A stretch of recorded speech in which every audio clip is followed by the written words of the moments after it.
Jessie Vargas never gave up. Big right hand and a big knockdown by Mikey Garcia could be the difference in this fight. Okay, so look at the time at the bottom of the screen. We're here live in real time. I think that Jessie Vargas could have won round 11 and could have stolen round 12. Now, he was knocked down earlier in the fight, and he pretty much controlled the first quarter of the fight. TstreeT Controversy with FightView360.com. We do all of our post-fight videos live and uncut. We cover every single major fight live. February now, actually it's March the 1st now, 12:11 a.m. Eastern Standard Time. Mikey Garcia, I don't know. I got to go back and watch the fight. This fight could end up being a draw. But if you were to give this fight to somebody, you would give it to Mikey Garcia. And it's got to be a good confidence booster for Mikey Garcia if he does get the win, because he did get a knockdown over a very credible and tough 147-pounder in Jessie Vargas. Frankly, I got to be honest with you. I thought that Jessie Vargas was going to win the fight. In the first quarter of the fight, it looked like that maybe he was going to cruise to possibly, a decision.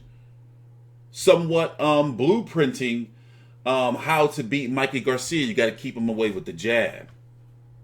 But Mikey Garcia seems to be at a point right now where he's adjusting. He's not there yet, but in a good adjustment period at 147 pounds. I like where he's going with it.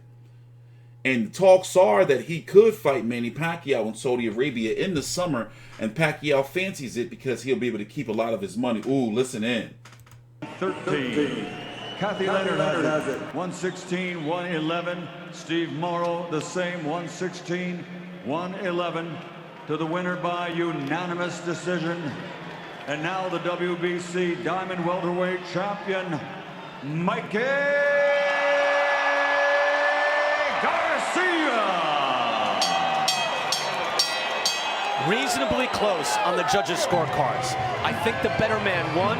Sergio Garcia got the better of this fight, but that is 8 rounds to 4 for 2 of the judges, and that other one, 114 to 113, that's razor close. And if Vargas isn't knocked down, at least according to David Sutherland, that's a draw.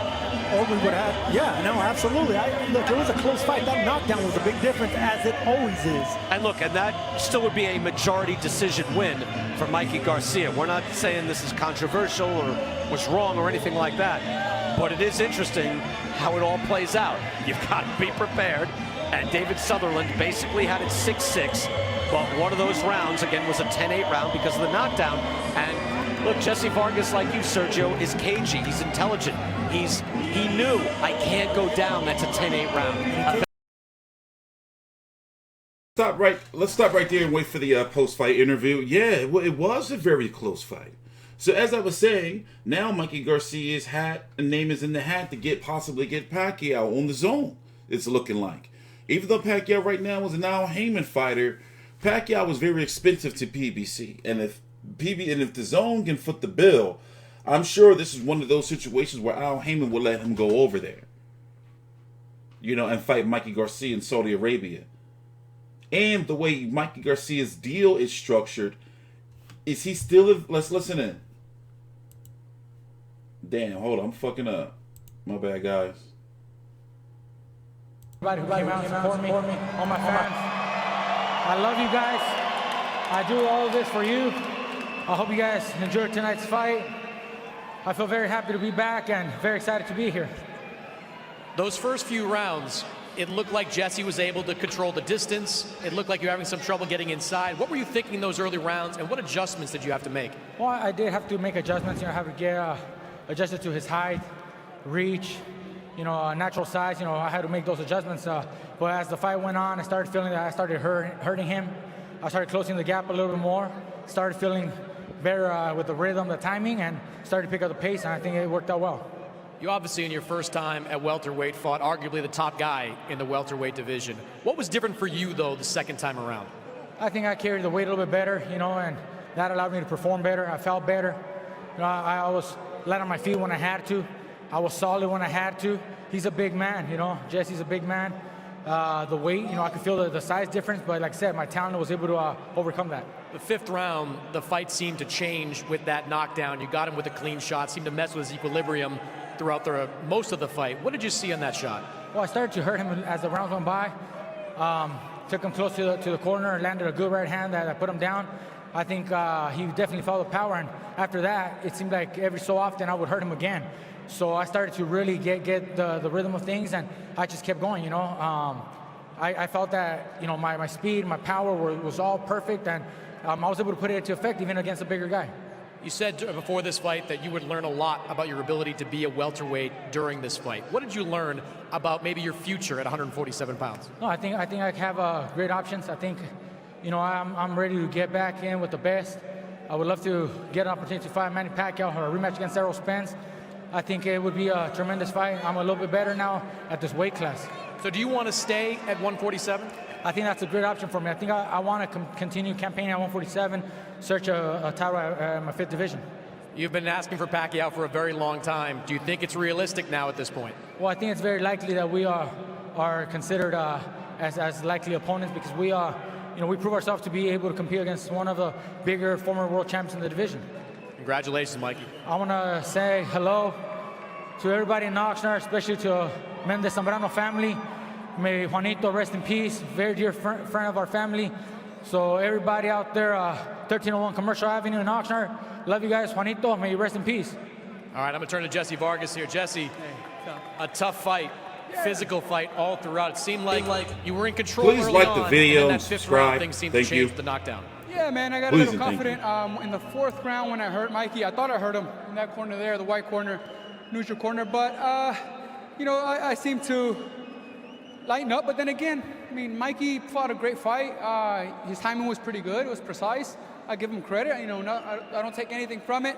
I think that, it was a learning experience for me. I thought it was a very close fight, very entertaining for the people here in Frisco. I hope that they enjoyed it. I'm happy that I was able to give them a good, entertaining fight. Their money's worth. And I would like a rematch. I'm not arguing or disputing the decision, but I did think it was close. I think the knockdown made a difference. I really got overconfident with his power. I think he has a good pop, and credit to Mikey, credit to my team for instructing me well. I just didn't follow their guidelines exactly, unfortunately, so that's on me. But I'm very happy with my team. Unfortunately, I didn't get the victory. I am a little down because of that. But, I should have followed instructions a little better. You squeezed down to 147 pounds for this fight. Do you finish this fight thinking you should stay at this weight class, or do you go to 154 where you've been talking about going before? No complaints, man. I never do complaints. So I would talk to my team, my promoter, my advisors. I'm very thankful with them for these opportunities. Eddie Hearn back there, he gave me the opportunity, and I'm thankful. My advisors, thank you for my advisors, my entire team. And we'll see what's next. I would love a rematch, honestly. I think we put on a good show here in Frisco. I would love to do it again, but I'll look to my team, my promoters, and we'll go from there. If it's not a rematch, Mikey is now a welterweight. You've fought some of the best in the welterweight division. Do you think he's ready to fight the top guys at welterweight? Yeah, I think he's a good fighter. He performed well today. I underestimated his power. I think he has a nice pop, like I said earlier. So he definitely could match in with some of the top welterweights here. Credit to him. He's a new Diamond Belt champion. I fought my heart out. I hope that I gave the fans all that I could. I thought it was closer than what the judges scored it, but no complaints. Thanks for a great performance, Jessie. Thank you. Guys. Chris, thank you so much. Jessie Vargas, classy in defeat. And it was a good show early on. Again, the knockdown did change everything. Shots outside. Yeah, let me pull up the cards here real quick. It was 114, 113, and 116, 111 twice. Way better fight than I, expected it for it to be. It was a close fight, obviously, but nonetheless, despite what you may think about the scorecards, the right man won. Now, in regards to Mikey Garcia at 147 pounds, he needs to stay away from Errol Spence. Now, can he beat Pacquiao? A 41-year-old Manny Pacquiao right now, having to deal with that left hand, I wouldn't be surprised if he goes down. But also, this is a big confidence booster for a guy like Mikey Garcia, because, with the way he lost to Errol Spence, it just was like, yo, bro, go all the way back down to 135, but you heard him. He's going to be staying at 147. So, for example, if he doesn't get a Manny Pacquiao next, you know, he wants to keep, you know, this momentum going. Also, he makes a lot of money. So, you want to make sure, by the way, that Diamond Championship don't mean nothing. The WBC just wanted to have a belt on the line. It doesn't mean he's a mandatory for Errol Spence or anything again or nothing. So, don't even, nah. That is not the case. So, what other fights that can realistically happen? I mean, you got Virgil Ortiz Jr., but Golden Boy's probably not going to allow that. That's too soon, right? And would Mikey Garcia accept it, you know? We're talking about fights that can happen over on the zone. You got Maurice Hooker and Regis Prograis. He could fight the winner of that, which was announced for April. I may be going to that fight if the coronavirus don't stop it. Because, you know, somebody, you know, I don't want to put bad mojo or jinx on the shit. You know, and when it comes to 147, it's kind of top heavy. And don't even get me started on Terrence Crawford. You know, I don't see that fight happen. That's why I haven't mentioned him. So let's just let Mikey Garcia have his shine. We're going to talk about it more in the live stream I'm going to be doing after this video. I'm TstreeT Controversy with FightView360.com. I like this period right now. It's an adjustment period, but it's going to be interesting to see how he does at 147 pounds. Please subscribe.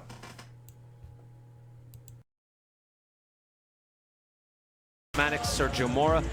Chris, it had to feel good for him, just satisfying to get this win. He came back tough against a very game opponent. He knew it would be difficult, and it was. Yeah, people were extremely skeptical that Mikey Garcia could be as effective at welterweight as he had been in some of the lighter weight classes. He went in against a legitimate top 10 fighter, and he came out with a win. You saw the punch stats. It was a close fight. My scorecard was 114-113. The knockdown was the difference for me in that fight. So credit Mikey for gutting out a big win, and credit Jessie Vargas